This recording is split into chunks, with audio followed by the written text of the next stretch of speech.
present the video for us to be able to do a little flashback. And then after that, I will come up and say a few words, and then Ms. Eddie Bernice, if you would mind towards the end, maybe say a few words. Not the moment, not the moment. But right now, we're going to go ahead and cue the video, and then I'll come up and say a few more words, and we hope to hear from them. Eddie Bernice Johnson is a champion of minority and women's rights, and she fights to support the sciences and women in science, technology, engineering, and medicine fields. Growing up in Waco, Texas, Eddie came to her love of learning and community involvement naturally, as her parents emphasized such values. Her parents' dedication to hard work and views of progress led Eddie to believe neither her race nor gender should ever hold her back. She began her career as the first female African-American chief psychiatric nurse at the VA hospital in Dallas.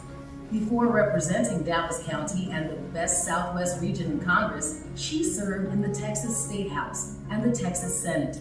Now in her 15th term, representing the 30th Congressional District of Texas, she is the first African-American and female to chair the House Committee on Science, Space, and Technology, and is the Dean of the Texas Congressional Delegation.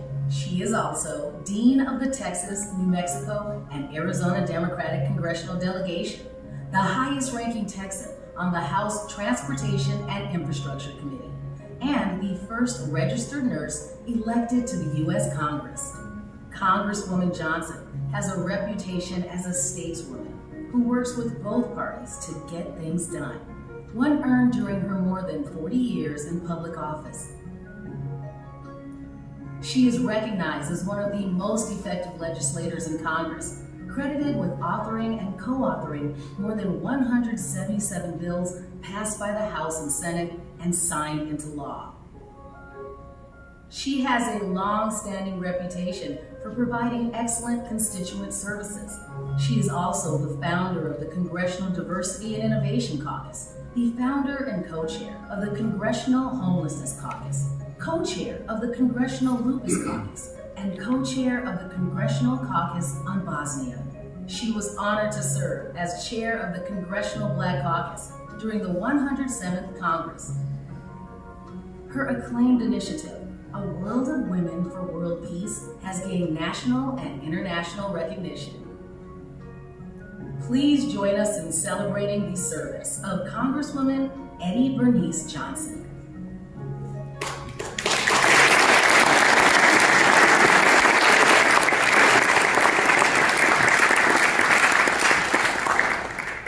Well, it's kind of a cliche, the trend with the young kids say, we want to give you your flowers. So literally, Congresswoman, we would like to go ahead and give you your flowers. As that's coming down, I would like to say a few words of, I guess, the impact that you had on me. I'll allow them to bring that over here to you.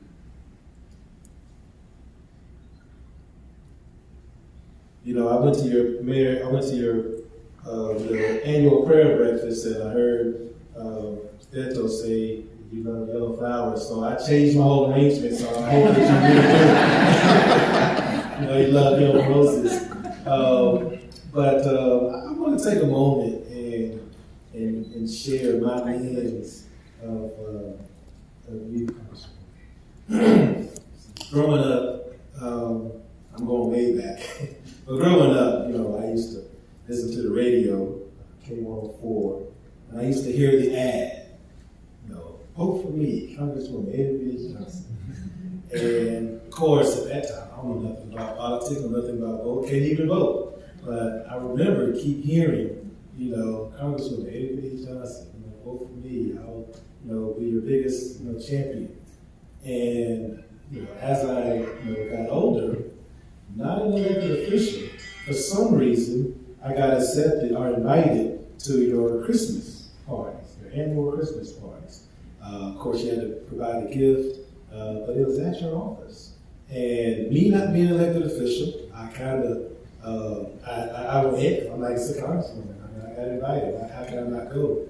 But I didn't stay long. But when I did go, I at least wanted to shake your hand, and you was always available to shake my hand. So as I fast forward, my parents never attended an inauguration, presidential inauguration, and of course in 2008, so I guess the inauguration might have been January 2009. I took a trip to DC. And of course, I'm kind of going by myself. I'm aware that there's some other people who's going to be attending, but I know nothing about what I'm about to get myself into, of course. And if you've never been to an inauguration, I might can share some things that you probably planned in advance. But there are literally, like every state kind of has their own event. And here, Eddie Bernice Johnson had, don't quote me if I'm wrong, but it was something like Eddie Bernice Johnson Texas Barbecue, or something like that. So I somehow came across him again. I'm not an elected official, but I think you had to go and get a ticket. So I went someplace to go and get a ticket, and he was there. You don't know who I am. All you know is I'm from Texas, probably around your district. And he was there, he shook my hand, he spoke to me, and you greeted me. And I just thought that was really special to have a company take time out to talk to little old me at the time. And I want to make this clear. I had no aspiration to run for office at this time. I promise I did. So here I am. I'm getting these invitations to come to Christmas parties, coming to the inaugurations. I have no expectations of what I can expect whenever I come. As I'm there, just networking, then I found that you can attend, these different, events. So when it came back around for Obama's, when he got reelected, I kind of knew what to do. So I went knowing to look for your party. Of course, it was there. Of course, at this time, I am an elected official, and of course, you and your staff always receive and accept it. I just want to communicate how powerful that is, especially in the climate of, elected officials, politics. I used to tell people all the time, my counselors probably heard me say this.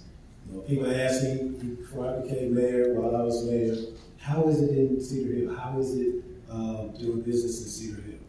And I used to tell people, still do, that I am a politician that doesn't have to play politics. In Cedar Hill, we don't have that culture here. And for me, going to leadership with Rob Frankie, who was always welcoming me, I always have an open door. For me to be able to meet a congresswoman who was always inviting and always have an open door, that is just so powerful to me. And your smile is so inspirational. So it is an honor to me to have you here, for me to be able to give you your flowers, to let you know your impact to me, what you have done within my lenses. Now, Mayor Frankie gave his just a couple of scenarios, and he gave you a quick fast forward message about all those activities that went on. But let me tell you about Joe Goulet, in case, just to reemphasize, I guess. We had this debt, we got this beautiful asset, but that happened that was one of the last bills that Obama wrote, was the water bill. And she had a clock. The Congresswoman had a clock. This is the best opportunity for me to be able to get this passed. What I learned after that was that effort has been going on for 10, 15 years. Mayor Frankie, city manager, Pro Tem, who was city manager at the time, Greg Porter, they've been going back and forth to Washington to talk about the challenges that we had here in Cedar Hill. We got this asset, but is there anything that you can be able to do to try to fight for us? And that's what I mentioned earlier, is the fact that whenever we celebrate these successes, you never know how long behind the scenes it took for us actually to obtain that victory. And the fact that Congresswoman, this is my best chance. President Obama's out the door, he's signing bills left and right. Let me stand up here for days after late hours to stand out here on C-SPAN, as I heard in real time, and to be able to carry off that message, that really is something special. So the fact, so if you didn't catch it, Joe Pool Lake is zero debt to Cedar Hill.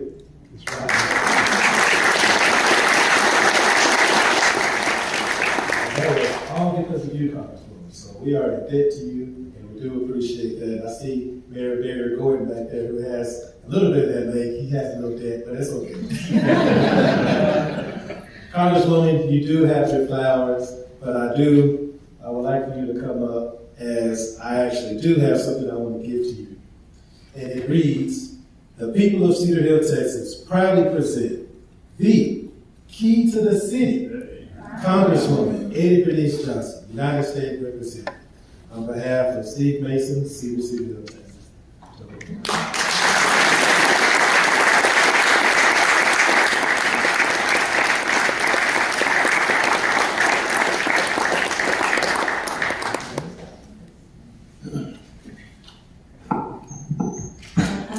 Just to say a few words. Let me thank you, Mr. Mayor, and thanks to all of you who have come, mayors from other of the municipalities here in the southern end of Dallas County, my main stomping ground.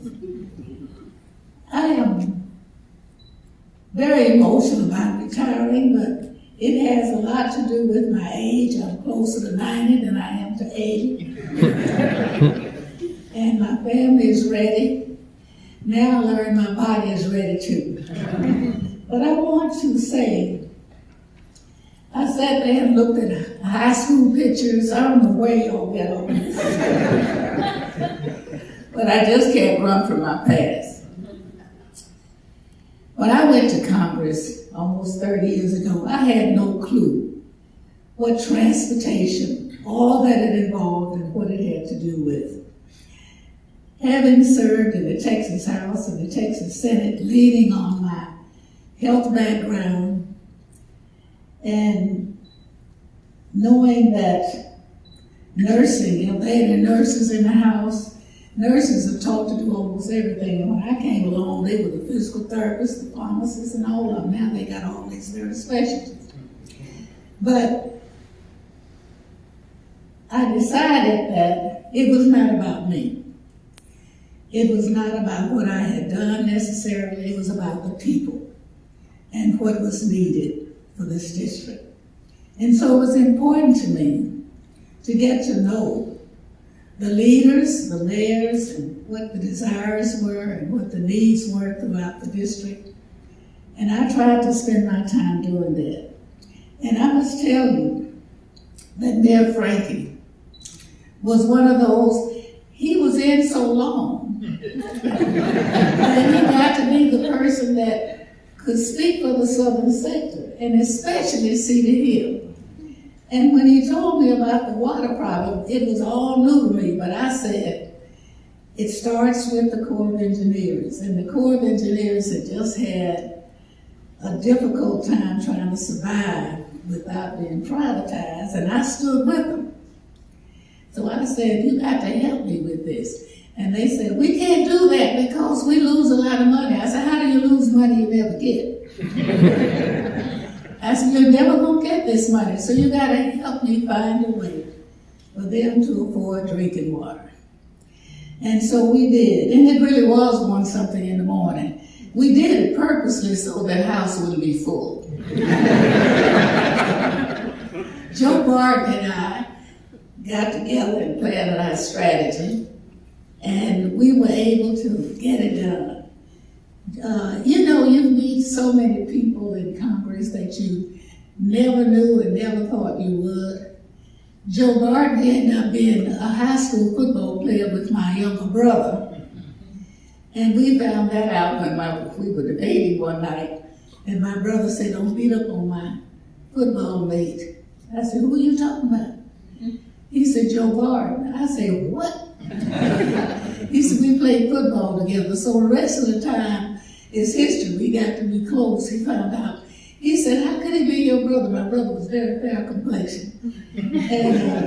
And I said, I can tell you this, we don't know what color we gonna come out. But we usually know who our mothers and fathers. And so we got to be good friends. Then I learned that Pete Sessions also, he invited me up to Saxe. I said, where's Saxe? I thought Saxe was in West Texas somewhere. He said, no, it's in my district. I said, in your district with Highland Park and all that? He said, yes. So they needed drinking water there, so we worked that out as well. But it's really a time that I've had to take time to reflect, because I had a knee replacement which slowed me down and gave me a chance to think about it. Out of 30 years of serving in Congress, I've been in the majority, a total of 10 years broken up. I went in a majority. We lost the first election. We were out until the last 2 years of President Bush's presidency and the first 2 years of Obama's, and then not again until 4 years ago. And so it was important to me not to sit there and wait till I was in the majority, that we had things to do. And I had been in Texas where you couldn't tell who was what party, and it didn't seem to make a lot of difference. And so I didn't worry about what party, I just went to where I could get some help with what I was trying to do. And it worked out pretty well. As a matter of fact, President Bush became one of my most familiar presidents, and we laughed a lot. We didn't agree on a whole lot of things, but we did on some, and we got to be good friends. As a matter of fact, the first big override that I was able to achieve was the water bill when I was the subcommittee chair of water on transportation. I was back and forth, and I knew all the people that came to Washington from Texas. I said, I know this bill costs a lot of money, but his administration has told us we're not even spending enough. So tell him not to veto this bill. And so he called me and he said, how can we spend that much money? That's because we need it. And I said, it's your administration that said we need it. And I said, Mr. President, please don't veto this bill. I said, if you don't want to sign it, let it go into law without your signature, because your state needs it. I said, are you going to move back to Dallas when you get out of the White House? He said, if I can afford a house, I said, well, let me know your address. I want a trench built from the Trench River to your house, so that if we don't fix this, you'll be the first to know when it floods. And so he vetoed it at the last minute. I said, Mr. President, I anticipated that, so we got the votes. We're going to override this bill. He said, you're kidding me. I said, watch us, and we did. But we've been good friends. And it has been more of my pleasure to be in office and to work with people. You know, people are represented no matter what nick and cranny it is in this country, in the Congress. So you do learn a lot. I have learned so much being in Congress, but I think the most important thing that I've learned is all of us are human beings, and all of us are there for the same purpose. And some of the people that they consider the most cranky are the ones that I try to figure out what puts them together. And just recently I was talking about a project that I was working with the congressman from East Texas. And one of his colleagues, well, both of our colleagues, but one of the Republicans said, can't nobody work with him. And I said, I can. We're working on a project. And so I have learned that when you don't go in judging people and go in wanting to get to know them and understanding what some of their questions might be, you can do pretty well. I'm hoping that you'll see a better picture coming up. It's not a good time right now, but I think we'll get back, because all you got to do is remember why you're there. You're there to represent the people that sent you and to attempt to help with the various issues that come up within the jurisdiction that you can. And it's not your decision, it's theirs. What is needed. And so I've tried to work closely with the municipalities, the county, and I have not limited to just District 30. And I'm glad I haven't, because this district has run from Fort Worth to McKinney, and from Irvin to Garland. It's been everywhere throughout this area. And so each place I go, I try to get in touch, get to know the people, see what the needs are. And for some reason, I can't shake them, so I sometimes have a hard time trying to decide where my lines are for District 30, because it's changed so many times. But I'm grateful. I'm grateful to the people for giving me the opportunity. I'm certainly grateful to all of you. And I would not, I wouldn't have known how to do this project for Cedar Hill to get this water without Mayor Frankie. Mayor Frankie is just as kind and gentle, but positive, and means business. And so it's been a joy to be able to work, not only with him though, but he's probably been my longest running mayor. But every mayor in the southern sector, from Duncanville, DeSoto, Lancaster, and some of those you might not have heard of, Wilma and Hutchins. And those are just the ones in the district. But there are many others around the state. I served at state level, so there were people that I had made acquaintance that called and said, now we need something up here in Amarillo. And I said, my district does not run to Amarillo. They said, we didn't ask you where your district is. We telling you what we need. I've had the pleasure of working with several governors. I've worked with all of them to stay in touch with what the state needs and what we need to look out for. And so it's really been a pleasure to work with each of them, frankly, because we had something in common. We both love the state of Texas. I'm a native. And when I was growing up in our South, I was told that this was the greatest state in the world. And I really believed it. It was a long time before I learned the difference. But I really grew up having Texas pride. And then when they started quoting these various statistics to me, the hungriest children here, and the this and that, I felt the responsibility to try to do something about that, because this was my state. And I wanted to do whatever I could to make sure it was a great state. And so I've appreciated the opportunity to serve. And even though my family has seen me less, I think they really do kind of appreciate the fact that I stayed in touch with them. We always made sure they were in the schedule, because you do have to schedule just about everything you do. I've had good staff, not every one of them, but the ones that stick with me are good. Because I have an old philosophy: no work, no pay, no stay. They all know that coming in a job description, and we work as a team. And so I'm at a moment when whatever I didn't do, I can't change it. Whatever I did, I can't change it. But I know that I can tell you that I did just about as much as I could for the issues that came before me. And I'm grateful that I've had a community as a team. I listen to, I try to respond, and I think that's what being elected is all about.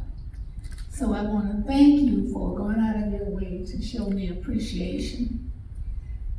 It is something that I voluntarily got into. They had no clue really what all of it amounted to, but I tried my best to do the best I could. And I think the best thing that caused me to have a little preparation is that my major was psychiatric nursing.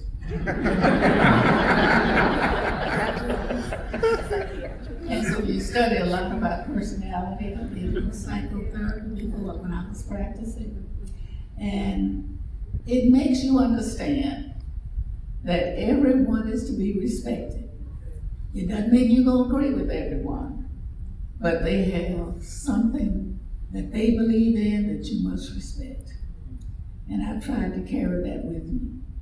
So I want to thank all of you for being here and showing appreciation, and for all of your public service, because I think most of you that are here, you might not know you're in public service, but if you're married to somebody in public service, you are too. And so I want to thank all of you, and I appreciate this recognition very, very much.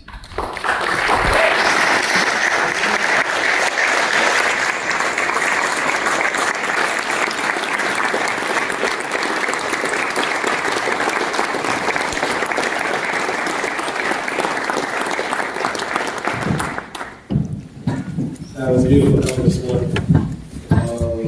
I have one quick story, and then we'll conclude this event. But